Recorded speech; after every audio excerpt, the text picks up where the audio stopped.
आप सबको नमस्कार, सत श्री अकाल जी सबको। जिन शहीदों को और जिन पगड़ियों को हम सलाम करते हैं, जिनको नमन करते हैं, जिनके आगे मत्था टेकते हैं, उनमें एक आदमी शहीद आजम भगत सिंह जी भी रहे, जिनको असल में सरदार कहा जाए। देखो जी, मैं सभी पगड़ी धारकों को, पगड़ी धारण करने वालों को सरदार नहीं कहता। मैं सरदार उनको कहता हूं जिन्होंने आगे आगे गर्दन दे दी। बाकी तो सिख भी हो सकते हैं, लेकिन सरदार जो है वो तो आगे आगे सरदार ही करेगा, सरदार वही है। मेरा जो अपना मानना है, गलत भी हो सकता है। तो जब मैं भगत सिंह जी को पढ़ रहा था तो मुझे एक बात पढ़ने को मिली, और वो ये थी कि हम संघर्ष करते हैं अपनी भेड़ें बचाने के लिए, लेकिन हम तब क्या करेंगे जब भेड़ों से उनके चरागाह ही छीन लिए जाएं। मेरी बात समझ आई क्या? हम संघर्ष करते हैं कि हमारे पशु बच जाएं, लेकिन पशु कब तक बचेंगे अगर हमारी जमीनें ही ना हो। यह भगत सिंह कह के गए। हम बात करते हैं मेरा पेट बचाने की, मेरे जवानों को बचाने की, लेकिन तब क्या करें जब जवानों को ही खत्म कर दिया जाए।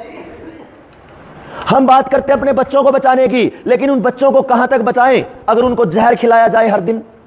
हम बात करते हैं अपनी माओं को बचाने की, लेकिन उनके साथ उनको कैसे बचाया जाए अगर उनका नॉर्मल डिलीवरी की जगह डॉक्टर जानबूझ के पेट काटते उसकी जिंदगी नरक बना देता हो। बताओ कैसे बचा लेंगे?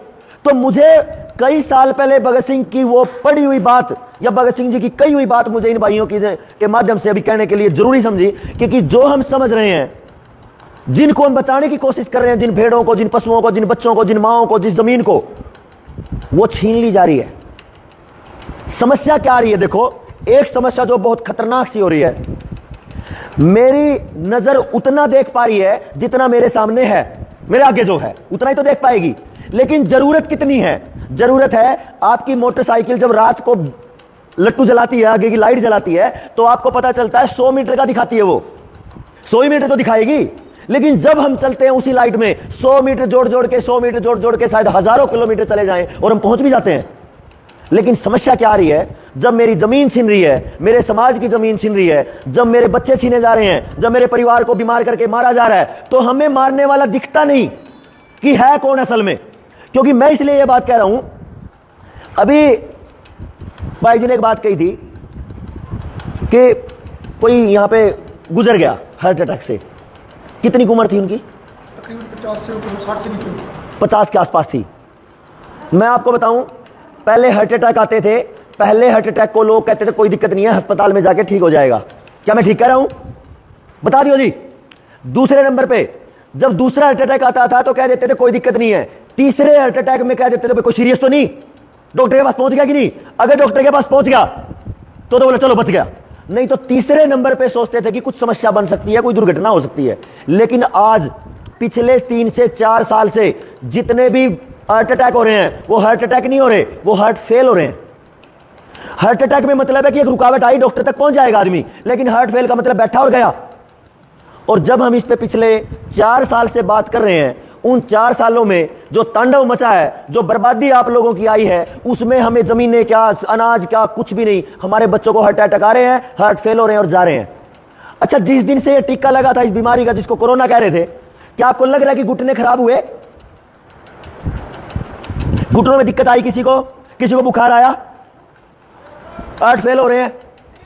आप तक ये जानकारी शायद ना पहुंची हो, जितने हार्ट फेल हो रहे हैं अभी, और जितने ब्रेन हेमरेज यानी सिर की समस्याएं जितनी आ रही हैं, जितनी नपुंसकता की समस्या आ रही है, बच्चे पैदा होने बंद हो चुके हैं पंजाब और हरियाणा में।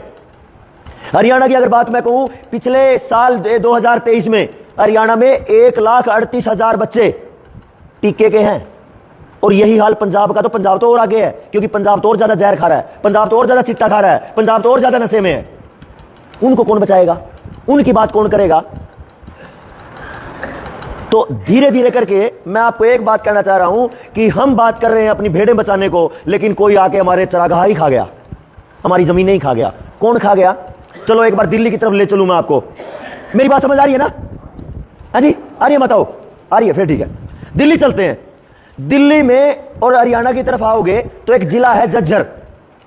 गुड़गांव और झज्जर के बीच में जो जमीन है वो 12,500 एकड़ है, 12,440 एकड़ जमीन है। 2008 में हुड्डा की सरकार आई कांग्रेस की, और वहां पे कुछ कंपनियां आई। उन कंपनियों ने क्या किया, जो जमीन का रेट 5 लाख रुपए था, बोल दिया ले 15 लाख लो और जमीन बेचो। लोगों को लगाओ तेरे की 5 लाख की जमीन थी, 15 मिल रहे हैं, ये तो मौज होगी। तो धीरे धीरे करके लोगों ने 5 लाख की जमीन 8 में, 10 में, 15 में और 20 में बेच दी। अब वहां पे आई बड़ी बड़ी कंपनियां, उन्होंने 15-15 लाख की जमीन 50-50 लाख में खरीद ली। और फिर एक कंपनी आई रिलायंस अंबानी की, उसने पूरे झज्जर का एरिया, गुड़गांव और झज्जर के बीच 12,500 एकड़ सारी की सारी खरीद ली। और आज वहां पे उन गांवों के पास रोटी खाने के लिए जमीन नहीं है, अगर वो थोड़ा सा गेहूं या थोड़ा सा चावल उगा लो। कौन खा गया जमीन? कंपनी। किसने दिलवाई? सरकार ने। मतलब यह है कि क्या वो 17 एकड़ थी या 1700 एकड़ थी, 170 एकड़ थी? वो 12,000 एकड़ जमीन पूरा जिला खा गई है कंपनी, और हम छिया उनसे ले भी नहीं सकते। और ये नंबर धीरे धीरे करके पूरे देश का आ रहा है, पूरे देश का। मैं आपको छोटे छोटे पॉइंट बताऊं। जब मैं हार्ट अटैक की बात कर रहा हूं तो इसको समझना एक बार। जिस समय कह रहे थे कोरोना की बीमारी पूरी दुनिया को बर्बाद कर रही है, उसी समय यही पंजाब और यही हरियाणा दिल्ली के बॉर्डरों पे बैठा था कि नहीं बैठा था? 10 लाख से ज्यादा ये सरदार लोग, सरदार लड़ने वाले लोग, चाहे वो हरियाणा के हो, पंजाब के हो, देश के कहीं के भी हो, वो सरदार लोग दिल्ली के चारों तरफ बैठे थे, और उनको एक भी आदमी उनमें से कोई भी कोरोना से नहीं मरा। 750 लोग मरे ना, कोरोना से कोई मरा? इसका मतलब कोरोना की बीमारी थी ही नहीं। जो आदमी हरियाणा में 500 रुपए का चालान कर रहा है मुंह पे कपड़ा बांधने का, दिल्ली में वही उसी का आदमी, दूसरा आदमी 2,000 रुपए का चालान कर रहा है। और इन महान लोगों ने, पंजाब के लोगों ने उसी हरामखोर को फिर से बैठा दिया यहां पे। पहले छोटा चोर था और बड़ा चोर आ गया। बताओ, जो बीमारी ही नहीं थी तो उसका टिक्का लगना चाहिए क्या? उसकी दवाई लगनी चाहिए क्या शरीर में? जो बीमारी ही नहीं है उसकी दवाई कैसे लगेगी? लेकिन पूरे देश में इस देश के प्रधानमंत्री ने चिल्ला चिल्ला के बोला है कि 200 करोड़ टीके लगवाए हमने। कौन सी बीमारी के? जो दुनिया में फ्रॉड था, झूठ था।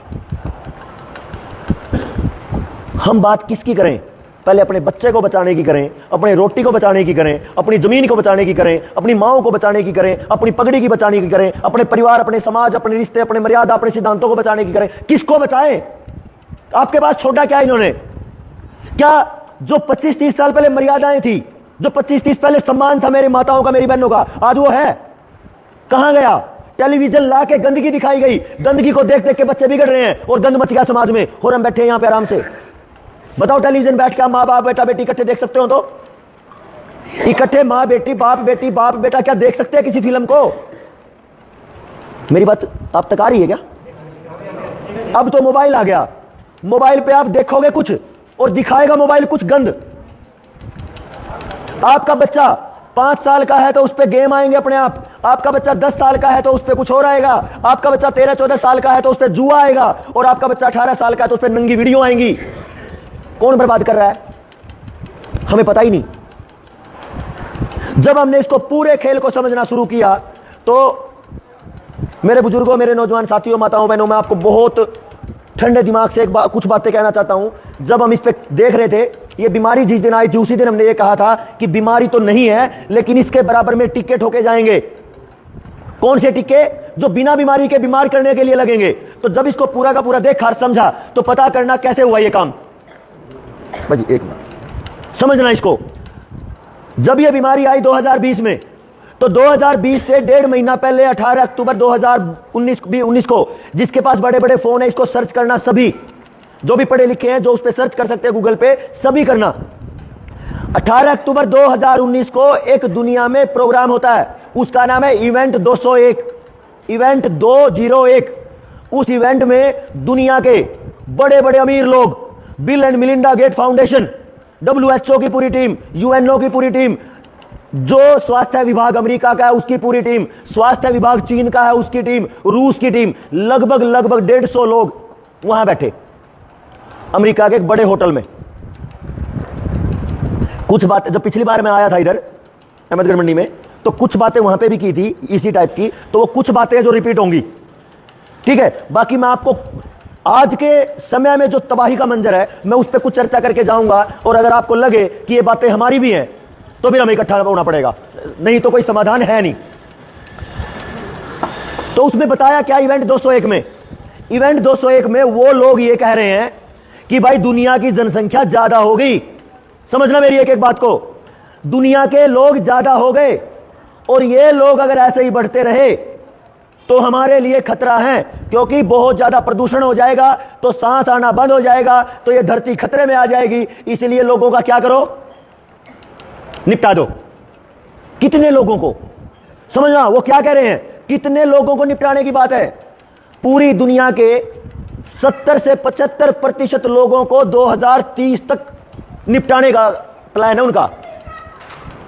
अब एक बात बताइए, 200 करोड़ टिक्के केवल यहां भारत में लगे हों और उनमें कम से कम 10 से 15% टिक्के ऐसे हैं जिनके अंदर हार्ट अटैक, जिनके अंदर ब्रेन हेमरेज यानी सिर की नस फटना, अगर यहां ब्लॉकेज आई, यहां खून में थक्का बना तो सिर गया, यहां बना तो हार्ट अटैक आया, अगर प्रजनन अंगों में बना तो पैरालिसिस आ गया, रीढ़ के डी में बना तो नीचे के दोनों पांव गए, प्रजनन अंगों में आने से नपुंसकता आई। और इसका रिजल्ट इतना भयानक है, आप अगर अपने बराबर की उम्र वालों से बात करोगे तो जो शारीरिक क्षमता है बच्चे पैदा करने की जवानों में, लगभग खा गई ये वैक्सीन।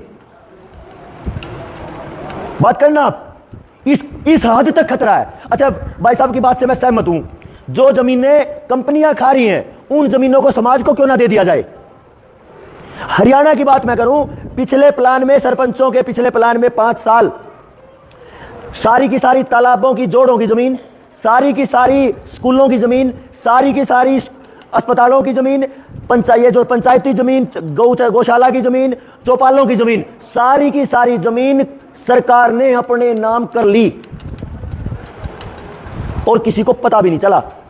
और सबसे खतरनाक काम यह हुआ हरियाणा में, शायद पंजाब में भी हुआ हो, यहां पे क्या बोलते हैं उसको, हमारे वहां पे जो गांव के बीच की जमीन है जिसकी रजिस्ट्री नहीं हुई उसको लाल डोरे की जमीन बोलते हैं। लाल लकीर, वो एक ही बात है, लाइन या लकीर। तो लाल लकीर की जमीन थी, उसका रजिस्ट्री नहीं थी उसकी। अभी पिछले 1.5 साल में सरकार ने क्या किया, ये कह के कि अगर इस जमीन की रजिस्ट्री आप करवा लो तो आपका कोई रजिस्ट्री का टैक्स का खर्चा नहीं लगेगा। तो सब लोगों ने क्या किया, रजिस्ट्री करवा ली। और जैसे ही रजिस्ट्री करवाई, उधर से बैंक में आधार कार्ड जुड़ा है, रजिस्ट्री में आधार कार्ड जुड़ा है, आधार कार्ड बैंक में जुड़ा है और उसी से फोन नंबर जुड़ा है। जिसकी रजिस्ट्री हुई उसी का पता चल गया बैंक को, और बैंक ने दे दनादन दिन रात फोन किए, लोन ले लो, लोन ले लो, लोन ले लो। सबकी जमीन कर्जे पे चढ़ा दी, जो एक बची हुई थी लाल लकीर वाली। आपका घर कर्जे पे है, आपकी जमीन कर्जे पे है, आपका प्लाट कर्जे पे है, आपकी मोटरसाइकिल लोन पे है, आपका ट्रैक्टर लोन पे है, आपकी कार लोन पे है, आपका सब कुछ लोन पे है। और जो बचा हुआ था ये शरीर, तो आजकल लोगों ने आधार कार्ड पे लोन ले लिया। तो ये इसका मतलब ये है, आपने अपना शरीर गिरवी रख दिया। कल आपके शरीर के साथ वो कुछ भी कर सकते, आप मना नहीं कर सकते। आधार कार्ड के लोन का मतलब है आपने अपना शरीर गिरवी रख दिया।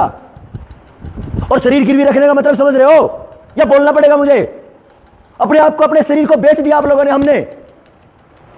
समस्या तो यहां तक आ गई।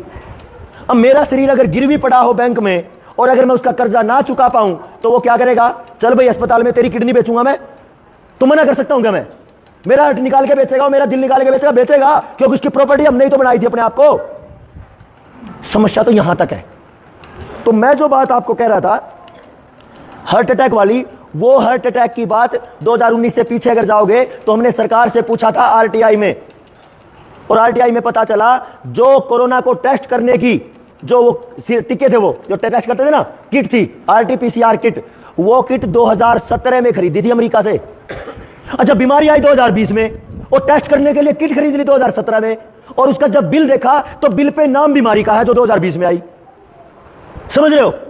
इसका मतलब प्लान आपको टिकट ठोकने का कई साल पहले का था। और जो टिकट ठोकने से कैंसर, हार्ट अटैक की बीमारियां बन रही है। अभी इलेक्शन हुए ना, सबसे लास्ट इलेक्शन कहां था? पंजाब में। कितने शातिर, कितने नीच, कितने दुष्ट लोग हैं ये। इनको यह पता था हरियाणा पंजाब में खलबली हो सकती है, तो पंजाब का इलेक्शन सबसे लास्ट के चरण में दिया इन्होंने। हरियाणा इलेक्शन एकदम बीच में दिया, क्योंकि यही तो लोग हैं जिनके अंदर थोड़ा जमीर बच रहा है, बाकी तो बड़ा ठंडा हो रहा है देश में। उससे थोड़ा पीछे जाओ, 2015 में जो आदमी पूरी दुनिया में इन टिक्कों को लाया, यानी ये दवाई बनाने की कंपनी जिस आदमी की है, उसका नाम है बिल गेट्स। वो 2015 में ये कह रहा है कि भाई दुनिया में ज्यादा जनसंख्या है, इसको कम कर दो, नहीं तो ये दिक्कत आएगी, इसलिए लगा दो सबको, और पूरी दुनिया को ठोक दिया। और इसका परिणाम आपको पता क्या आया? क्या नतीजे आए? नतीजे ये आए हैं कि इटली जैसे देश में पिछले 8 महीने से एक भी बच्चा पैदा नहीं हुआ। मेरी तरफ ध्यान देना आप सब। मैं ये पूछ लूं आप लोगों को, आप कमाते किस लिए हो? बताओ किस लिए कमाते हो? बोले नहीं। हमारे वहां पे अगर मैं पूछूं तो सारे बुजुर्ग बोल रहे हैं बच्चों के लिए कमाते हैं, या अपने लिए कमाते हो? बोलते नहीं। मैं तो पूछ रहा हूं। हर कोई अपनी अगली पीढ़ी के लिए कमाता है। आदमी की तो दूर की बात है, एक चिड़िया भी अगर दाना लेके आती है पहले अपने बच्चे को देती है, बाद में जो बचेगा उसको खाएगी। ठीक है ना बात? ये तो इस पूरे के पूरे ब्रह्मांड में, पूरे की पूरी दुनिया में अगर कुछ है तो वो अपनी अगली पीढ़ी के लिए जीता है। और यहां इन्होंने क्या कर दिया? अगली पीढ़ी का सत्यानाश कर दिया। कैसे कर दिया?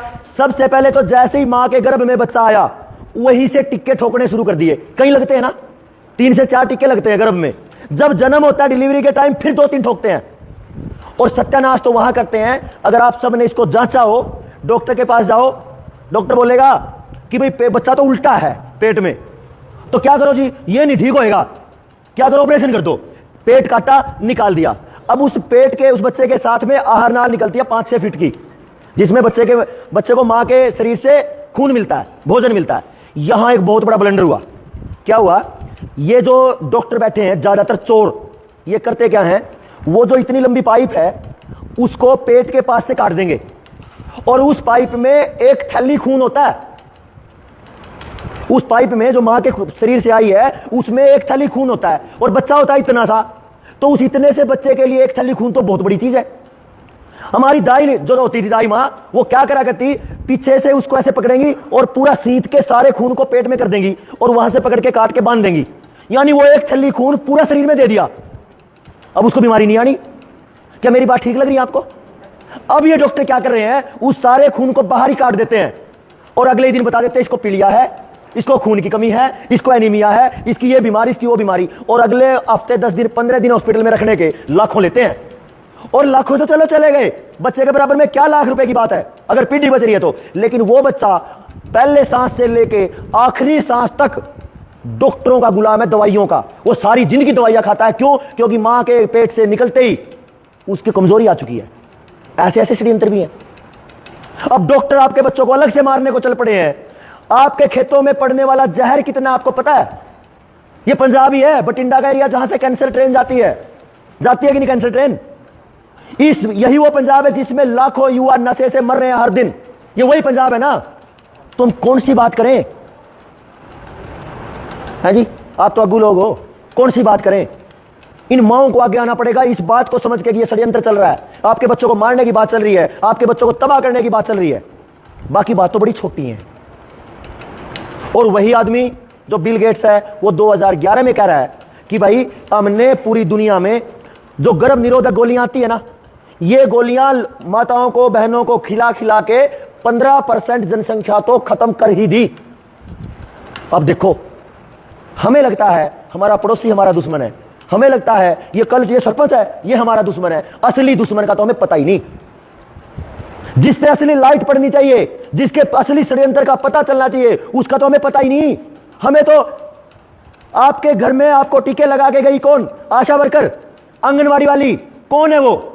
हमारे लिए तो डॉक्टर नहीं है, लेकिन वो बिल गेट्स की चेली है। उसने तो दिए उसको टीके। लेकिन एक चीज उसको बोलो, आज के बाद मैं ये कह के जा रहा हूं कि बहन जी माफ कर दो, हमारे बच्चों की जान मत लो। क्योंकि अगर आप 10-12 हजार की नौकरी के लिए जान ले रहे हो तो हम 100 रुपए करके आपको आए महीने दे दिया करेंगे, भी 50 होकर आपका काम चलता रहेगा। हमारे घर में, हमारे पड़ोस में दुश्मन बना दिए, हमें पता ही नहीं। तो हमें वो दुश्मन दिख रहा है जो थोड़ा छीन रहा है। अगर आपकी रोटी एक दिन किसी ने छीन ली तो शायद आप उपवास रख के बच लोगे, लेकिन अगर आपका बच्चा ही आपसे छीन लिया तो आपके पास क्या बचेगा? ये सोचो। मैं एक बात और आगे बढ़ाऊंगा। जैसे अभी मैं अमरीक जी ने एक बात कही थी कि शिक्षा विभाग आपका बनाया, शिक्षा की पूरी व्यवस्था उस आदमी को दे दी जिसको ना पंजाब का पता ना पंजाबी का पता। बड़ी कमाल की बात है और सच भी है। अगर मैं, यहां तो हरियाणवी पंजाबी एक ही है, अगर मैं गुजरात में जाके बोल लूं तो उनको तो मेरी बात समझ ही नहीं आवे, और अगर उनको मेरी बात समझ नहीं आवेगी तो उनको मैं समझाऊंगा क्या? इसी तरीके से इन्होंने क्या किया, डॉक्टर बनाए अंग्रेजी पढ़े लिखे, खेत के डॉक्टर बनाए अंग्रेजी पढ़े लिखे, जबकि उनको बात किससे करनी है? जमींदारों से, जो अनपढ़ लोग हैं। तो ऐसी भाषा में कभी आपको नहीं पढ़ाया जाएगा जो आप आम आदमी से जुड़ जाओ और आम आदमी का दर्द समझ लो, कभी नहीं समझेंगे। इसी तरीके से जैसे शिक्षा विभाग का आदमी आपका यूपी का उठा के बैठा दिया। आप एक बार सर्च करना, PHFI, public health foundation of India. यह पूरे भारत में एक संस्था चलती है जो बिल गेट्स की है और इसका एक साथी है जिसका नाम है नंदन नीलेकणी। इन दोनों ने एक संस्था बनाई, पब्लिक हेल्थ फाउंडेशन, और 2005 में मनमोहन सिंह को यह बोला कि भाई आप एक काम करो, अब के बाद पूरे देश का स्वास्थ्य हम संभालेंगे, यानी जो योजनाएं आएंगी स्वास्थ्य की, कोई नई दवाई आएंगी, नए अस्पताल आएंगे, वो हम संभालेंगे। और सरदार जी ने भी कमाल ही कर दिया, बोला ठीक है। अब जो आदमी पूरी दुनिया की जनसंख्या को खत्म करना चाहता हो, अगर वो मेरे देश के स्वास्थ्य के लिए दवाइयां भेजेगा, वो जहर भी तो भेज सकता है जी, भेज सकता है कि नहीं। और 4 दिन पहले खबर आई है, उसी ने और WHO ने माना कि जितनी भी दवाएं दर्द की हैं, गर्भ निरोधक गोलियां और ये सारी, इनमें बच्चे पैदा होने की शक्ति कम करने की दवाइयां हैं, यानी नपुंसक और बांझ समाज पैदा करने की बात है ये। और वो आदमी जो पूरी दुनिया की को खत्म करना चाहता हो, लोगों को मारना चाहता हो, जो दुनिया का सबसे अमीर आदमी हो, उस आदमी को हमने अपना स्वास्थ्य मंत्रालय दे दिया। चलो भाई, जो शिक्षा वाली तो भारत की है, यूपी की, वो तो विदेशी है अमेरिका का, वो हमारे देश को संभाल रहा है। इतना बड़ा विनाश। एक बात और जो बड़ी गहराई से मुझे समझ आई पिछले 20 साल में, वो आपको मैं जरूर बता दूं, जिसकी बात भाई अमरीक जी कह रहे थे, मनरेगा के बारे में। आपको इसका एक पड़ाव पता है, एक पहलू पता है कि मनरेगा आपको 100 दिन का रोजगार देता है, लेकिन आपने इसका दूसरा हिस्सा देखा है क्या कभी? ये रोजगार आपको कब मिलता है? ये जो दिहाड़ी आती है, दिहाड़ी बोलते रहे, हाँ, ये दिहाड़ी कब आती है पता आपको? जब गेहूं कटेगा तब, जब धान लगेगा तब, और जब धान कटेगा तब, और गेहूं बोए जाएंगे तब। यानी मनरेगा की दिहाड़ी सरकार तब देगी जब जमींदार के पास काम होगा, और जब जमींदार का काम खत्म, आप भी बेले। अगर इनको असलियत में काम देना होता तो ये कब देते पता आपको? जब जमींदार का काम खत्म हो जाए, यानी लगभग 5 महीने का काम तो चलता है जमींदार के पास, तो 5 महीने मतलब 150 दिन की दिहाड़ी तो हो गई पूरी वहां, और 100 दिन की अलग दिनों में दे दी सरकार ने, तो कितने दिन हो गए? 250। मौज होगी कि नहीं? लेकिन ये इतने हरामखोर हैं, इन्होंने वही दिहाड़ी उस समय दी जब किसान के पास काम है। और एक और चीज, जब ये 2005 में ये मनरेगा की प्लानिंग आई, ये मनरेगा को लाने वाले जो लोग थे, सुनो जी एक बार ध्यान से, नहीं मेरी बातों में मजा नहीं आ रहा है, मेरी बातें गलत लग रही है तो मैं रोक दूंगा, कोई दिक्कत नहीं। देखो, मैं आपको एक बात बार बार ये कह रहा हूं, मेरा परिवार बैठा है, मेरी माताएं बैठी हैं, हमें नजदीकी दुश्मन, कई बार आप देखो कोई चीज है ना, आंख के ज्यादा नजदीक आ जाए तो वो दिखनी बंद हो जाती है, और कोई बहुत दूर हो जाए वो भी दिखनी बंद हो जाती है। जो बातें हमारी आंख के ज्यादा नजदीक है वो हमें दिखती नहीं। जो ये किसान के पास मिलने वाली मजदूरी की बात है और मनरेगा की बात है, इसलिए हमें दिखती नहीं, क्योंकि हमें सरकार कुछ और बताती है। होना क्या चाहिए? देखो, अब अप्रैल से लेके और जून के लास्ट तक, जब तक गेहूं कटने से और धान लगने के बीच में 2.5 महीने ये फ्री हैं, इस समय मनरेगा मिलनी चाहिए। गलत तो नहीं कर रहा मैं? क्योंकि काम तो किसान के पास तो फिर भी मिल जाएगा, ये मिले, या फिर जब आपका धान लग जाए, धान में काम खत्म हो जाए, और फिर धान कटने तक, यानी अगस्त से लेके सितंबर और अक्टूबर के 2 से 2.5 महीने फिर सरकार को काम देना चाहिए। तो 100 दिन तो वो हो गए, और 150 से 180 दिन ये किसान के पास हो गए, तो लगभग पूरा साल एक मजदूर के पास काम हो जाएगा। अच्छा आप बताओ, सरकार मतलब जमींदार के पास काम ना मिले और सरकार आपको 100 दिन की दिहाड़ी दे दे, क्या 100 दिन कमा के 365 दिन खाया जा सकता है? आपको दिहाड़ी 400 मिल रही है, आपको 800 भी दे दो तो भी क्या पूरा साल खा लोगे 100 दिन कमा के? 1000 भी दे देना तो भी खर्चे नहीं चलते। क्यों? क्योंकि जितनी आपकी दिहाड़ी बढ़ाते हैं ना ये पैसे में, उतनी महंगाई बढ़ा देते हैं। जो चीज बिस्किट का पैकेट 5 का आ रहा था वो 10 का कर देंगे, आप कितना ही कमा लो, उन्हीं के हाथ में तो है। तो हम अभी उलझे पड़े हैं, हमारा समाज अभी पूरी तरह उलझा पड़ा है, यही नहीं समझ पा रहा कि आपका दुश्मन असलियत में कौन है। मैं आपको बताऊं, एक गांव है जंड मंगोली पटियाला में, छोटा सा गांव है, और उसके बराबर वहां के मेरे दोस्त है कई साथी, वो हमारे इस जनता सरकार मोर्चा की इस मुहिम में जुड़े हुए हैं। तो वो आए, उन्होंने 3 दिन की ट्रेनिंग ली। हम ट्रेनिंग करवाते हैं 3 दिन, पूरे देश में जो आपके खिलाफ आपको बर्बाद करने के षड्यंत्र चल रहे हैं उन पे डिटेल में चर्चा होती है। कल से अगले 3 दिन 16, 17, 18, 19 गंगानगर गांव मुकलावा में ट्रेनिंग है ये। अभी हम वहीं जाएंगे, यहां अमृतसर से फ्री होते शाम को।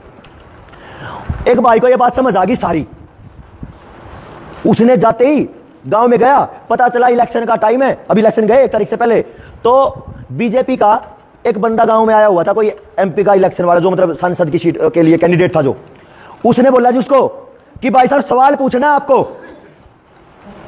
अब एक बात बताइए, कोई नेता है वो तो पूरे समाज का है, तो सवाल तो कोई भी कर सके या नहीं कर सकता, और हमने सवाल पूछना बंद कर दिया, इसलिए ये ज्यादा गुंडागर्दी में है, किसी से बात ही नहीं करते, किसी की सुनते नहीं। तो उस भाई ने सवाल पूछने की बात करी, तो जिस परिवार ने उस नेता को बुला रखा था, उसने बोला कि तेरे को पीटेंगे हम। सुनो जी ध्यान से, क्या बोला उसने कि तेरे को पीटेंगे क्योंकि तुमने हमारी बेइज्जती करी। उन्हें बोला जी बेइज्जती कैसे करी, मैंने तो सवाल पूछा, मेरा भी नेता है। बोला ना ना, तू ज्यादा बड़ा हीरो बन रहा है, तेरे को छेतेंगे पीटेंगे। अब इतनी देर में कुछ कांग्रेसियों को पता चल गया, कांग्रेस को मानने वाले को, कि ऐसे ऐसे करके वो उसके पास आए, बोला कि चल हमारे साथ, और उसको फोन करके बोल दिया, बोला कि ये हमारा बंदा है, था नहीं जबकि वो है जनता सरकार मोर्चा का, मतलब जिसके लिए सब राजनीतिक पार्टियों के बदमाश हैं। जो भी राजनीति वाला आपके पास आएगा वो ये बोलेगा आप मुझे बनाओ तो मैं आपके लिए करूंगा। अरे आपके लिए करने के लिए बनाना जरूरी है क्या? चलो मैं चलता हूं आपके साथ, हम एक यहां पे एक मुहिम चलाते हैं कि हमारा रोजगार मनरेगा का किसान के काम की बजाय खाली समय पे करो। मैं लड़ता हूं आपके लिए, मुझे एमएलए एमपी बनने की जरूरत नहीं, मैं वैसे ही लड़ूंगा आपके लिए। तो जिसको जिसके लिए करना है उसको नहीं चाहिए होता कुछ भी। अरे ये 10 गुरु मर गए और पता नहीं कितने मर गए, वो आपके लिए नेता बनने के लिए मरेगा? उनको आपके लिए सच में करना था तो मरे वो, और जिनको सच में करना होता है वो कुछ मांगते नहीं। और जो आदमी खुद ये कहता तो मुझे वोट दे, तो भीख मांगता हो, वो आपके लिए कल क्या करेगा? वो तो खुद भिखारी है। तो यहां से मनरेगा की अगली लड़ाई जब आप लड़ो तो मैं ये निवेदन करता हूं आपसे हाथ जोड़ के, आप उनको ये बोलना कि हमारी मनरेगा की दिहाड़ी तब मिलनी चाहिए जब किसान के पास काम नहीं है। गलत तो नहीं जी? और बड़ा गजब हो जाएगा, वो 100 दिन तब मिलेंगे जब हमारे पास दूसरे 150-200 दिन में और भी काम है। तो अब ये है, जो चूल्हा केवल 100 दिन चलता था, अब वो चूल्हा 300 दिन आराम से चलेगा। क्या करेंगे? 20 दिन ही काम है। हाँ जी हाँ जी, देखो इसका मैं बताऊं जी, सुन तो लो, मैं वही कह रहा हूं, आप सुनो तो एक बार, मैं आगे भी तो बोलूंगा, मेरी अधूरी बात रह गई। देखो जी क्या हुआ, हमें यह लगता है कि मनरेगा हमारे लिए आई, लेकिन मनरेगा किसी और के लिए आई। पता आपको किसके लिए आई? समझना इसको। जैसे हरित क्रांति यानी यूरिया डीएपी का, केमिकल यूरिया डीएपी का जहर आपके खेतों में बोने के लिए कोई विदेशी आदमी प्लान लेके आया था, आपके लोग नहीं थे। उसी तरीके से मनरेगा का जब आप पढ़ोगे, मेरा नाम ध्यान से निकल रहा है, मनरेगा की स्कीम लाने वाला एक विदेशी आदमी था। इधर सुनता हूं जी, फिर आप बोलोगे कि ये गड़बड़ कर दी, बीच में सुनेंगे नहीं तो फिर मामला गड़बड़ हो जाएगा। ये योजना क्यों आई पता आपको? ये योजना आई 2017 में, एक प्लान आया है बिल गेट्स का। उसने क्या बताया कि अगली खेती फार्मिंग विदाउट फार्मर होगी। समझना इसको। अच्छा, खेती कितने साथी करते हैं यहाँ पे, या खेतों में जाते हो मजदूरी करने? काफी सारे करते हैं। अच्छा, ड्रोन आ गए थे, ड्रोन स्प्रे करने वाले ड्रोन आ गए, अब बीज बोने वाले भी आएंगे और फसल काटने वाले भी आएंगे और ऑटोमेटिक फसल काट के और अनाज पैक करके बोरियों में भरने वाले भी आएंगे। अभी तो आपको यह लग रहा है कि मनरेगा के 100 दिन सरकार नहीं दे रही। यह सरकार मनरेगा के 100 दिन नहीं, आपकी जिंदगी भी नहीं देने वाली, उसको भी खाने वाली है। पता है क्यों? 2015 में यह जो प्लानिंग आई, इसका नाम था थर्ड इंडस्ट्रियल रिवॉल्यूशन, तीसरी औद्योगिक क्रांति। और उसका प्लान था किसान को मजदूर से अलग करो। अगर किसान को मजदूर नहीं मिलेगा तो उसको अपने खेत में आग लगानी पड़ेगी, एक बात। और दूसरे नंबर पे आपको जब अगर किसान को मजदूर और मजदूर को किसान नहीं मिलेगा तो उसको मशीनें लानी पड़ेंगी, और मशीनें आएंगी तो वो कंपनियों की आएंगी, और कंपनियों ने ही ये प्लान लाया था, हरित क्रांति वाला भी और ये भी। हमें लगता है कि कुछ नेता लोग आ गए और हमारी बर्बादी लिख गए। नेताओं के ऊपर उनके बाप बैठे हैं, कंपनियों के लोग। अभी आपने देखा नहीं इलेक्शन के टाइम इलेक्टोरल बॉन्ड की बात सुनी है सबने? सभी पार्टियों को कंपनियों ने मोटा पैसा दिया ताकि वो अपनी पॉलिसी बनवा पाए। अब उसके बाद हुआ क्या पता है? जैसे ही किसान मजदूर अलग हुआ, दूर हो गया ना मनरेगा आने का, क्योंकि जब किसान के पास थोड़ा बहुत काम होता है तब वो मनरेगा की दिहाड़ी देते हैं, तो वो मजदूर मिलते नहीं किसान को, वो दूर हो गए। उसमें क्या आया? सबसे पहले आया रोटावेटर। रोटावेटर तो सुना होगा सबने भाई, इसमें पानी डाल दियो, वो बोतल नहीं अंदर, ताजा ही चाहिए, ठंडा नहीं। पहले आया रोटावेटर जी, रोटावेटर तब तक आया, अगले ही साल आ गया सीडर, मतलब बीज बोने वाला, अगली बार आ गया हैप्पी सीडर, तीसरी बार आ गया सुपर सीडर। अब ना तो फन्ने काटने की जरूरत है, वो अपने आप ही काट लेता है, अपने आप ही मिक्स कर लेता है और अपने आप ही बो भी देता है बीज को। अब इसमें मजदूर कहां रहा? और जो मजदूर आने वाले समय में विरोध करेंगे और अपना अधिकार मांगेंगे, उनके लिए लगा दिए कोरोना के टिक्के। खेल बहुत बड़ा है। और जब इस सारे खेल को देखोगे तो इसके मूल में जो चीज है वो अब मैं आपको चर्चा कर रहा हूं। ये बात मैंने तब कहनी पड़ी जब मैं सारे साथियों को सुन रहा था। हमारा दुश्मन कोई और है और हमें दिखाया कोई और जा रहा है, समस्या ये है। और जब हम जमीन लेने की बात करेंगे तो सबसे पहले हमें अटैक करना पड़ेगा जो बड़ी बड़ी कंपनियां जमीनों को खा रही हैं। अभी थोड़े दिन पहले हम इधर से आ रहे थे फाजिलका से, और बीच में आते आते बठिंडा के आसपास एक किसान यूनियन के पास रुक गए, वो धरना दे रहे थे। हम बात जब कर रहे थे, उन्होंने बताया ये जम्मू कटरा निकला ना दिल्ली से, जम्मू कटरा हरियाणा पंजाब को चीरते हुए, इसके बराबर की सारी जमीन की रजिस्ट्री बंद कर दी सरकार ने, और वो सारी की सारी जमीन कंपनियों को बेची जाएगी। और जहां पे वो बैठे थे टोल नाके पे इधर बठिंडा के पास, उन्होंने बताया कि ये देखो सड़क से 500 मीटर दूर कई हजार एकड़ है जिसपे अडानी ने अपना सोलर पावर प्लांट लगा रखा है और हम कुछ नहीं कर पा रहे। अभी हमें ये लग रहा है कि समस्या छोटी सी हमारी है। अब मैं जो बात कर रहा था, जिस चीज के लिए मैं बात कर रहा, ये फोटो तो सब देखते ही होंगे, हैं जी। इस फोटो में राजनीति ने यानी नेताओं ने बहुत बड़ा घालमेल कर रखा है। क्या कर रखा है? जिन लोगों को आरक्षण मिल गया उनको लगता है तुम्हारे दुश्मन वो हैं जिनको आरक्षण नहीं मिला, और जिनको आरक्षण नहीं मिला उनको लगता है कि तुम्हारे दुश्मन वो है जिनको आरक्षण मिल गया, जबकि ऐसा है नहीं। इस आदमी की वो सच्चाई जो असल में बड़ा काम करती, वो ना आपको बताई सरकार ने, ना हमें बताई। आपको पता ही नहीं कि असली सच्चाई क्या थी। बताओ, मैं बताता हूं, थोड़ी देर चर्चा करेंगे, ज्यादा देर नहीं परेशान करूंगा। इससे पहले मैं एक छोटी सी बात और बताऊं। एक सुप्रीम कोर्ट का न्यायाधीश था मार्कंडेय काटजू, आप सर्च करना।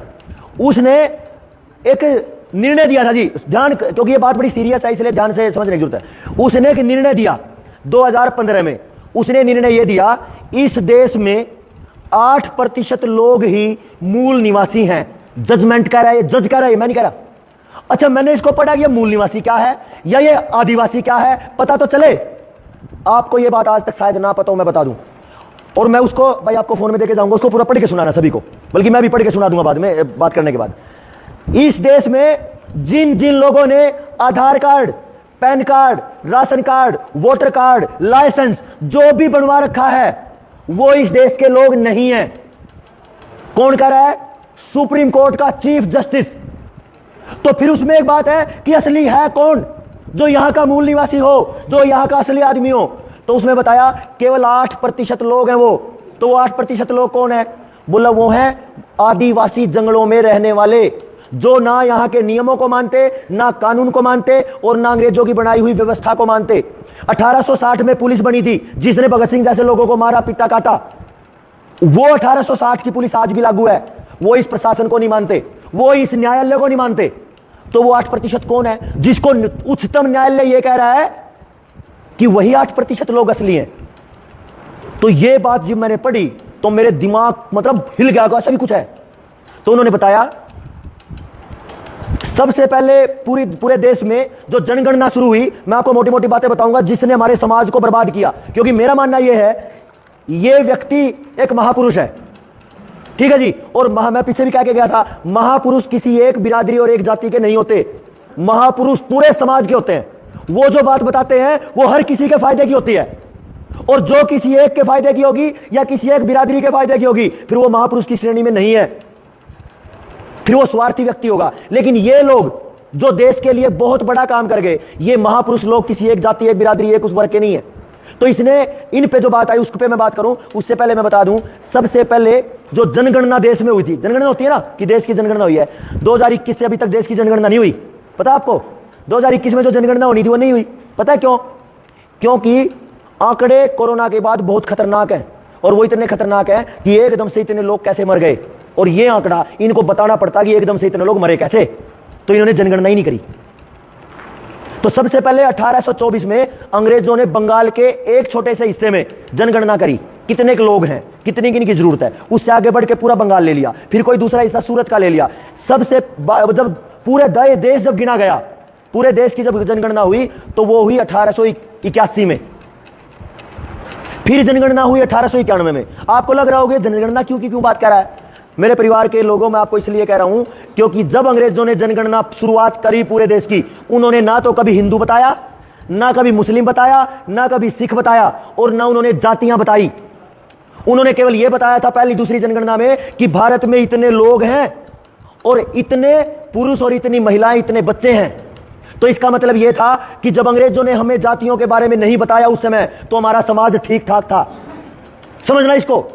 फिर इन्होंने अगली बार क्या किया, अगली बार बताया कि हिंदू कितने, मुस्लिम कितने, सिख कितने, और फिर उसके बाद बताया कि जनरल कितने, एससी कितने, बीसी कितने, और वो सब कैटेगरी करते करते 36 बिरादरी अलग अलग बतानी शुरू की। और फिर धीरे धीरे घुसा दी राजनीति। ब्राह्मण आ गया तो ब्राह्मण वालों को लड़ाएगा, सिख आ गया तो सिखों को लड़ाएगा, मुस्लिम आया तो बोलेगा ओए मुस्लिमों इकट्ठे हो जाओ, मर जाओगे तुम, वो उनको बर्बाद करेगा। यानी जो जिस वर्ग का है वो उसका सत्यानाश करके जाएगा। आपको पता है मुसलमानों को सबसे ज्यादा वैक्सीन किसने लगवाई? एक वो है ना उनका नेता, क्या है वो, ओवैसी ने लगवाई। और हिंदुओं को किसने लगवाई? मोगली जी ने। समझो ना, मोगली जी नहीं समझते, मोदी सबसे ज्यादा लगवाई कि नहीं? यूपी में सबसे बड़ा हिंदू सम्राट है कौन? योगी। सबसे ज्यादा टाइट लॉकडाउन था वहां पे और सबसे ज्यादा टिकट ठोके। बताओ। और जब टीके लगाने की बात थी पूरे देश में सब एक लाइन पे थे, किसी भी ने भी नहीं बोला कि ये खतरनाक है मत लगवाओ, सब चोर एक साथ। तो ये राजनीति घुसी और आज ये राजनीति दो भाइयों तक आ गई। एक भाई किसी का चेला है तो दूसरा भाई किसी का चेला है, और वो लड़ रहे हैं, टूटे पड़े हैं। और समस्या यहां तक आ गई, 1 एकड़ खेत है, आधा एकड़ बांटे में आएगा, बीच में डोड़ है, और उस डोड़ पे पूरी जिंदगी लड़ लड़ के काट दी। इतनी कीमत की तो जमीन नहीं थी जितनी कीमत वकीलों को दे दी। हो रहा कि नहीं ऐसा? अब यहां से आते आते धीरे धीरे करके समाज में इतना सत्यानाश कर दिया कि आज हम बर्बाद हैं। तो मूल निवासी और बिना मूल निवासी का एक कंसेप्ट समाज में चल रहा है ना। हम भीमराव अंबेडकर जी को मानने वाले बहुत लोग ये कहते हैं कि हम मूल निवासी हैं, लेकिन मैं तो मेरे तो सिर फट गया उस जजमेंट को पढ़ के कि आज तो ये सारा ही मामला बदल गया।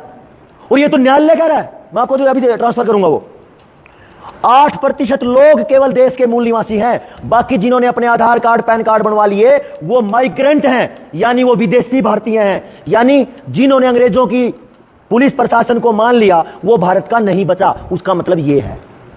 तो अब आप देखो, आपका आधार कार्ड बनाया गया, सबका बना हुआ है, तो इसका मतलब सब विदेशी बना दिया उसने। अब यहां पे एक और लड़ाई शुरू हो गई कि ये किसने बना दिए और क्यों बना दिए। हम तो ये कह रहे थे हम इस देश के हैं, क्यों जी? ठीक है ना बात। अब इस बात से सबसे बड़ा नाता जो है वो है डॉक्टर भीमराव अंबेडकर जी का। क्या हुआ, इस किताब का जो पहला पन्ना है, पूरी किताब की बात तो छोड़ दो, पूरे किताब का एक पन्ना भी हमारी नजरों के सामने नहीं लाया गया। खासकर भीमराव अंबेडकर जी की जितनी यूनियनें हैं, उनके जितने भी अग्गू लोग हैं, उन्होंने कभी भी इस अखबार इस पेज को नहीं पढ़ा। क्यों जी? इस किताब को पढ़ा नहीं किसी ने भी। क्या है अच्छा इस किताब का मतलब? यह किताब लिखी कब थी और लिखी किस बारे में थी, यह नहीं पढ़ाया गया।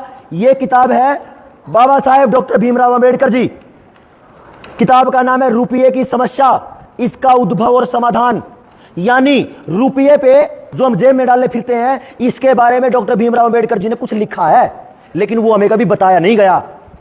पढ़ा क्या आपने? किसी ने नहीं पढ़ा। मैं बता देता हूं, पढ़ना इस किताब को। अगर आप कहो तो मैं भाई साहब के पास 2-4 किताबें भिजवा देता हूं और उनको आप बांट देना, वो पढ़े सब, क्योंकि सच्चाई जानना सबसे ज्यादा जरूरी है। इन हरामखोर लोगों ने, चोरों ने राजनीति में बैठे हुए क्या कर दिया, हमें बताया सूरज पश्चिम में है और हमने मान लिया। हमें बताया रात का दिन है और दिन का रात है और हमने मान लिया। क्या हुआ भारत में, आपने देखा होगा जिनकी उम्र थोड़ी ज्यादा है, चांदी के रुपये चलते थे। एक काम करे, ओ गाड़ी में बटुआ पढ़ लिया। चांद अगर आपने नहीं देखे हो तो आपके दादा परदादा से सुना जरूर होगा। देखो जी, जिनको बैठना है वो थोड़ी देर 10-1 मिनट और बात करेंगे, ज्यादा देर नहीं बात करेंगे। लेकिन बोलो ना। बहन जी रिक्वेस्ट है, जब अंग्रेज पूरा राज करने के प्लानिंग में थे तो सबसे ज्यादा समस्या उनको कब आ रही थी? उनको समस्या आ रही थी इस जगह पे कि ये जो लोग हैं इस देश के, वो क्या करते हैं, अगर कोई फल बेचने वाला आए तो उसको गेहूं दे देते हैं, बाजरा दे देंगे, ऐसे ही तो करते थे, कई बार मक्की दे देंगे, यानी सामान के बदले सामान ले लेते हैं। तो इनको कैसे संभालें? तो समझ से परे हो गया। उन्होंने कहा एक आदमी भेजा, जो जागरूक लोग हैं वो मेरी तरफ ध्यान दें। इन्होंने एक आदमी भेजा जिसका नाम था डॉक्टर केनन, और वो डॉक्टर भीमराव अंबेडकर जी की तरह बड़ा विद्वान था अंग्रेजों का। भाई एक बार बोल रहे इनको, ज्यादा सुरक्षा बस होगा। अच्छा एक मैं पूछ लेता हूं, मेरी बातों में कोई गलती लग रही है क्या? अगर गलती नहीं लग रही फिर थोड़ा समय जरूर, थोड़ा आराम से बात करेंगे तो मेरे डिस्टर्ब होता हूं, मैं बोला नहीं जा रहा। ज्यादा देर नहीं, 5-7 मिनट बस, काफी देर होगी आपको सुनते हुए भी, क्योंकि मैं मोटी मोटी बातें बता रहा हूं। इन सारी बातों को बताते हुए 3 दिन लगते हैं, तो भी लगता है कि थोड़ी है।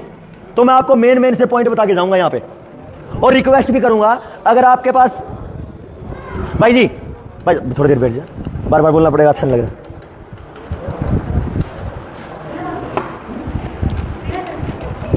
बोलूं, करूं जरूर दोबारा? अच्छा ज्यादा देर नहीं। 1934 में वो अंग्रेज आया जिसका नाम था डॉक्टर केनन, और उसने ये कहा कि अब भारत में, पहले क्या होता था भारत में, रुपये जब छपते थे तो वो सोने के बराबर में छपते थे। कितने सोने के बराबर में छपते थे वो हमें नहीं पता, ठीक है, तो सोने के बराबर में छपते थे। वो डॉक्टर केनन आके बोलता है, उस बैठक में डॉक्टर भीमराव अंबेडकर जी भी हैं, कि अब से भारत में क्या करेंगे, सोने के बराबर में रुपया छापना बंद करेंगे और अपनी मर्जी से नोट छापेंगे। ठीक ठीक है जी, तो अपनी मर्जी से नोट छापेंगे। और उस बात पे डॉक्टर भीमराव अंबेडकर जी ने सबसे ज्यादा रोका था उसको, कि तुम जो करोगे वो बर्बादी होगी। क्योंकि क्या होगा, अगर अपनी मर्जी से सरकार नोट छापना शुरू कर देगी तो जो लोग राजनीति में बैठे होंगे, सीएम बनेंगे, पीएम बनेंगे, मंत्री बनेंगे, वो अपनी मर्जी से नोट छापेंगे और धनवान बनेंगे। एक तबका, एक वर्ग तो बन जाएगा धनवान, और बाकी एक समाज गरीबी में लूटेगा पीटेगा और भूखा मरेगा। यह बात डॉक्टर भीमराव अंबेडकर जी ने लगभग 90 साल पहले बोली थी। और मैं उस महान आदमी की दूरदर्शिता ये कह रहा हूं, आज 90 साल हो गए और वो हाल है। एक समाज भूखा मर रहा है और दूसरा समाज मजे ले रहा है पैसे के, उनको पता ही नहीं कि भूख भी कुछ होता है। उस आधार पे जब भारत में आजादी का दिन आया तो एक पेज है जिसको अंबेडकर जी ने लिखा, और यह पेज मैं बार बार पढ़ता भी हूं, और जो आपके पढ़ने के लिए सबसे ज्यादा जरूरी है वो पेज है ये। मैं रिक्वेस्ट करूंगा आप सबसे हाथ जोड़ के, आप बुद्धिजीवी हो, संगठनों को चलाने वाले हो, समाज के जागरूक लोग हो, आप इस पुस्तक को जरूर पढ़ना, ठीक है जी। आप अंबेडकर जी को मानने वाले हो, मैं ब्राह्मण बिरादरी से आता हूं, लेकिन मैं आपसे ज्यादा मानता हूं अंबेडकर जी को। ये मेरी अपनी पर्सनल वो है, मुझे लगता है कि वो महापुरुष हैं, तो महापुरुष आपके नहीं है जी, महापुरुष तो मेरा भी है, और जो महापुरुष है वो सबके हैं, तो मेरे को ज्यादा पढ़ना चाहिए, तो मैं पढ़ रहा हूं उनको। शायद आपने किताब नहीं पढ़ी हो, मैंने पढ़ी है।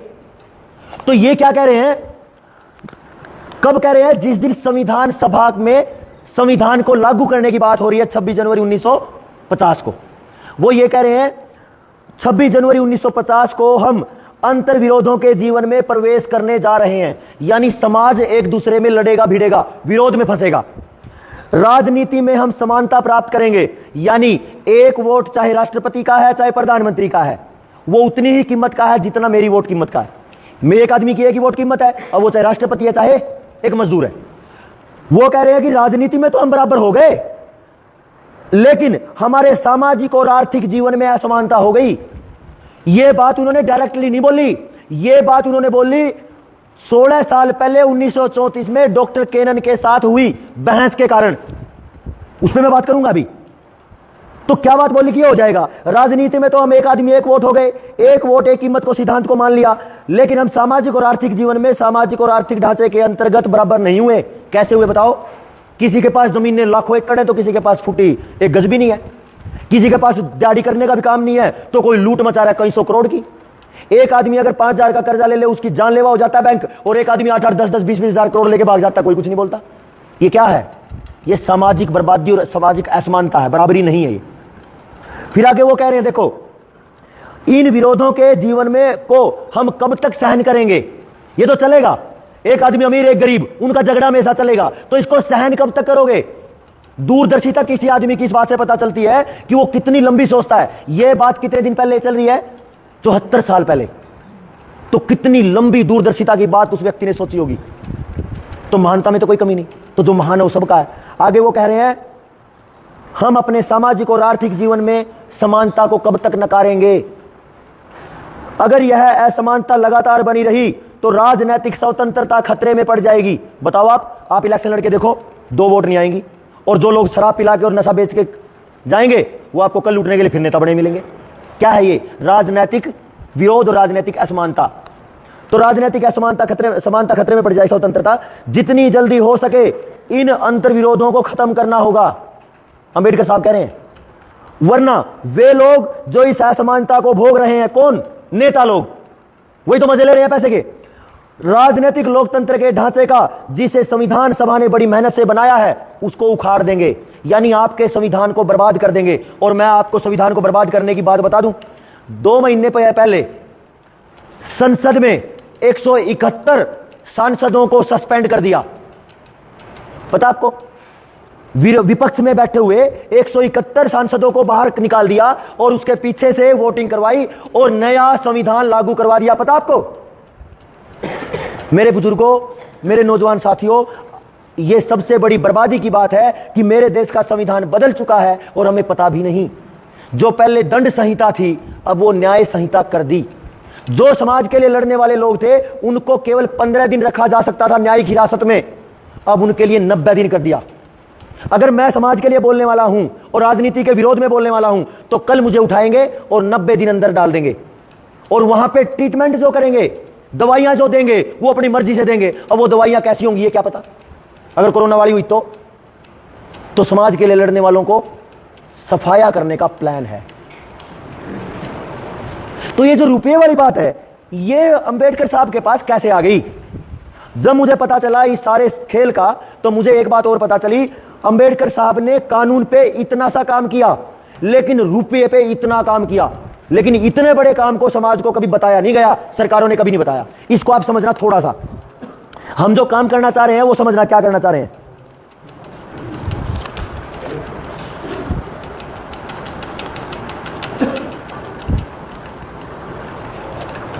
ये देखा होगा सबने, देखा जी? ये नो कागज 1 रुपया देखा जी। अब तो हंसते हैं हम इस पे क्योंकि इसकी कुछ आता ही नहीं। पहले तो इसमें काफी सामान आता था। मैंने 1 रुपये में 20-20 टॉफियां खाई हैं, आपने भी खाई होंगी। और जो माताएं बैठी हैं ज्यादा उम्र की वो तो बोलेंगी 2-4 रुपये में तो किलो घी आया करता, ऐसा भी बोलेंगे क्योंकि उन्होंने देखा टाइम। एक तो ये है जी, और एक है ये क्या है? 2 क्या है? 2 रुपये। और ये नाजी गड़बड़े दो, मैं बताता हूं आपको। इस पे लिखा है 1 रुपया भारत सरकार, ठीक है? ये तो मान लिया आपका 1 रुपया है, लेकिन इसको मानने में थोड़ी दिक्कत है मुझे। इस पे लिखा है रिजर्व बैंक ऑफ इंडिया, यानी ये बैंक का नोट है। ये तो है रुपया क्योंकि ये सरकार ने छापा है, लेकिन ये सरकार ने नहीं छापा। ये किसका है? बैंक का। और इस पे एक बात और लिखी है जो अंबेडकर साहब की सबसे गंभीर बात है। इस पे लिखा है मैं धारक को 2 रुपए अदा करने का वचन देता हूं। पढ़ा किसी ने? पढ़ा सबने? अच्छा एक बात बताओ, इसका मतलब क्या है कि मैं 2 रुपए अदा करने का वचन देता हूं? बहन जी आपको पता है? ध्यान नहीं दिया कभी किसी ने? किसी ने भी नहीं दिया। इसका मतलब यह है, साइन किसके नीचे? गवर्नर के। रिजर्व बैंक का जो गवर्नर है उसने साइन कर रखे हैं, और इसका मतलब है कि जो ऊपर लिखा है वो गवर्नर का है, ठीक है? क्या लिख रहा है गवर्नर? अगर धारक यानी जिसके पास नोट है, ये कागज है, ये नोट है मेरे पास यानी सुनील के पास, अगर सुनील ये कागज लेके रिजर्व बैंक में गवर्नर के पास जाए तो बैंक उसको 2 रुपए देगा। इसका मतलब ये है, समझ आई क्या बात? मैं धारक को 2 रुपए देने का वचन देता हूं, यानी ये पर्ची ये कह रही है कि इसके बदले में 2 रुपए मिलेंगे आपको। समझ नहीं आई बात? मैं दोबारा बता देता हूं बड़े देसी तरीके से। कहीं मार्केट में चलते हैं अभी और किसी दुकान पे जाएं और वो दुकानदार क्या बोले, एक चाय वाले को, भाई 5 चाय ला के दे दे, सुनना जी एक बार, 5 चाय ला के दे दे, वो बंदा क्या करेगा, वो बंदा महीने में हिसाब करता है चाय का, दुकानदार तो क्या करेगा, वो हर दिन की जितनी चाय की पर्ची होंगी वो सारी पर्ची लिखी हुई दुकानदार लिख के दे देगा, 5 चाय इस डेट को, और रख लेगा। ऐसा ही करता है ना। अब वो पर्ची चाय है या रुपया है, बताओ। जो बैंक ने वो लिख के दिया ना, इसने दुकानदार ने जो लिख के दिया है, मेरे तरफ देखो जी, अमरीक भाई कुछ नहीं ले रहे, मैं ले रहा हूं काफी मोटा सामान। जो दुकानदार ने लिख के दिया है पर्ची पे, उस पे लिखा है चाय, तो चाय रुपया है या चाय है, पर्ची रुपया है चाय है, पर्ची तो पर्ची है, लेकिन पर्ची किस चीज की है, पर्ची उस दुकानदार के वचन की है कि भाई ये पर्ची मेरी है, इस पर्ची को मुझे दिखा देना और अपने पैसे ले लेना। ये पर्ची बैंक की है और बैंक ये कह रहा है कि ये पर्ची लेके मेरे पास आ जाना और 2 रुपए ले लेना। यही बात इस नोट पे भी है, इस पे लिखा है मैं धारक को 500 रुपए देने का वचन देता हूं। अब ये पंगा फिर पड़ गया रोड़ा कि ये 500 रुपए कौन से हैं, अगर रुपए हैं तो रुपए कौन से हैं, और अगर ये रुपए हैं सारे तो इस पे क्यों नहीं लिख रखा कि मैं 1 रुपया देने का वचन देता हूं, इस पे तो नहीं लिख रखा। बड़ा सवाल है ना। तो इसमें हमारे एक साथी 17 साल लगे रहे, तब जाके पता चला कि अंबेडकर जी ने जो ये इस किताब का 14वां पन्ना है ये क्यों लिखा था। 17 साल लगे जी। तो क्या पता चला, सुनो। अब हम बैंक में लेके इन रुपयों को गए, ठीक है ना, आप एक रुपया ये चांदी का 150 साल पुराना, 1877 का ये है 1944 का, कितने हो गए, लगभग 56 और 24, 80 साल पुराना।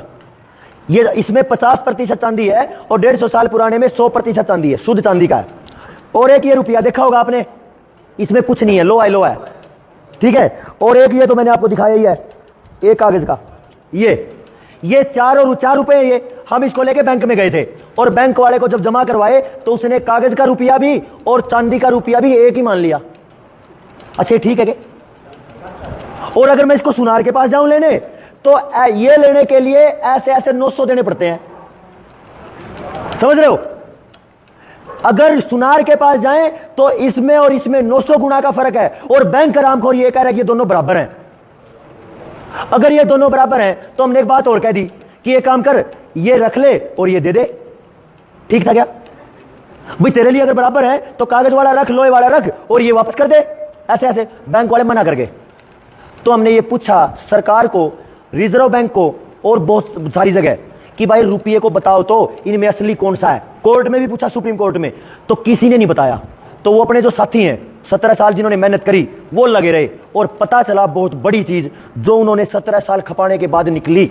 और वो बात खासकर भीमराव अंबेडकर जी के अनुयायियों को सबसे पहले पता होनी चाहिए। फिर वो लोग है ना एक अलग ही लेवल की क्रांति के लोग होंगे, फिर उनको मांगना नहीं पड़ेगा जी, छीन लेंगे फिर हम। जिन लोगों ने हमारी बर्बादी कर रखी है ना, गला पकड़ के टेटवा पकड़ के ले लेंगे। लेकिन उससे पहले समझ होनी चाहिए हमें कि हम लड़ाई लड़े तो कौन से हथियार से लड़े। अब तलवार की लड़ाई नहीं रह रही, अब लड़ाई यहां की है, जो जितना ज्यादा समझ गया उतना ज्यादा लड़ लेगा, ठीक कह रहा हूं मैं। तो अब जब हमने ये पता किया तो उनको 17 साल में पता चला 2 कानून मिले। एक कानून मिला 1882 का और एक कानून मिला 1906 का। और 1906 के कानून में, जिसका नाम है सिक्का कानून, कॉइनेज एक्ट 1906, उसने बताया रुपया क्या है। ना तो चांदी का रुपया है, ना लोहे का रुपया है और ना कागज का है, तो रुपया है तो क्या है। उन्होंने बताया उस कानून ने कि रुपया एक स्टैंडर्ड है। लास्ट की 5 मिनट बच गई, खत्म करता हूं अभी। रुपया एक स्टैंडर्ड है। कैसे स्टैंडर्ड है देखो, अब आपको बड़ी आसानी से समझ आएगा। आपने कई बार सब्जी बेचने वाला आता हो तो उसके पास कई बार बाट खूजा, बाट बोलते हो ना, बट्टा क्या बोलते हो।